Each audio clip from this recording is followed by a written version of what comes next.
പ്രിയപ്പെട്ട സഹോദരി സഹോദരന്മാരെ, ഞങ്ങൾ നിങ്ങൾക്കായി ഒരു സദ്വാർത്തയുമായിട്ടാണ് വന്നിട്ടുള്ളത്.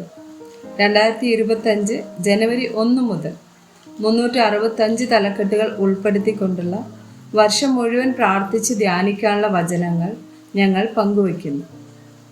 എല്ലാ ദിവസവും ഞങ്ങൾ ഒരു തലക്കെട്ടും അതുമായി ബന്ധപ്പെട്ട വചനങ്ങളും അയച്ചു തരുന്നതായിരിക്കും. വചനങ്ങൾ കേട്ട് ധ്യാനിച്ച് അനുഗ്രഹം പ്രാപിക്കാൻ ഞാൻ നിങ്ങളെ പ്രോത്സാഹിപ്പിക്കുകയാണ്.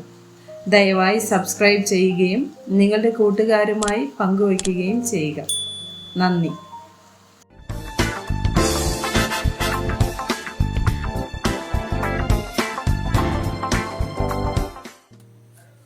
ദിവസം 5.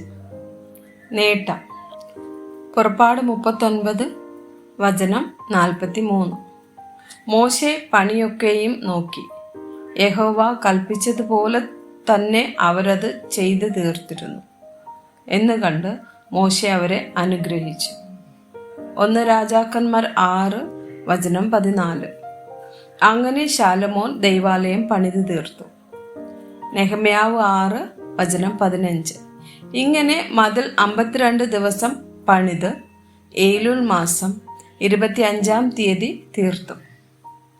മത്തായി 25 വചനം 21. അതിന് യജമാനൻ, നന്ന്, നല്ലവനും വിശ്വസ്തനുമായ ദാസനെ, നീ അല്പത്തിൽ വിശ്വസ്തനായിരുന്നു, ഞാൻ നിന്നെ അധികത്തിന് വിചാരകനാക്കും, നിന്റെ യജമാനന്റെ സന്തോഷത്തിലേക്ക് പ്രവേശിക്ക എന്ന് അവനോട് പറഞ്ഞു. യോഹന്നാൻ 17 വചനം 4. ഞാൻ ഭൂമിയിൽ നിന്നെ മഹത്വപ്പെടുത്തി, നീ എനിക്ക് ചെയ്യുവാൻ തന്ന പ്രവൃത്തി തികച്ചിരിക്കുന്നു. യോഹന്നാൻ 19 വചനം 30. യേശു പുളിച്ച വീഞ്ഞു കുടിച്ച ശേഷം നിവൃത്തിയായി എന്ന് പറഞ്ഞ് തലചായ്ച്ച് ആത്മാവിനെ ഏൽപ്പിച്ചു കൊടുത്തു. 1 കൊരിന്ത്യർ 9 വചനം 25. അംഗം പൊരുതുന്നവനൊക്കെയും സകലത്തിലും വർജനം ആചരിക്കുന്നു, അതോ അവർ വാടുന്ന കിരീടവും നാമോ വാടാത്തതും പ്രാപിക്കേണ്ടതിന് തന്നെ. ഫിലിപ്പിയർ 3 വചനം 14.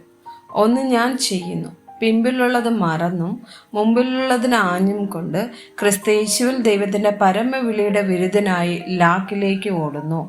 ആമേൻ.